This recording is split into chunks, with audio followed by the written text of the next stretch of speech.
Hey, to open apps in the floating mode in the Redmi Note 13, all you have to do is just open the background apps, and then you have to click and hold on the application and select this icon.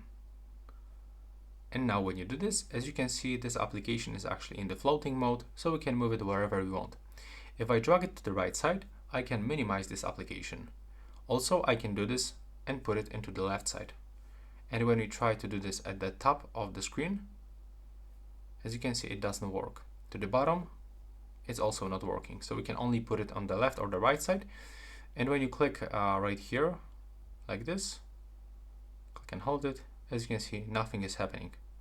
So we can only move it by using this bar. And when you want to close it, just click here and then get rid of this application. And if you wonder if you can actually use the multiple apps, we can actually try it. You have to also remember that not every application supports this mode. So that was actually the browser. Maybe we can try with Notes. Let's see. Okay, Notes actually support this one and the Chrome. So as you can see, we can use two apps at the same time. So that's all for this video. Right now, please subscribe to my channel and see you in the next one.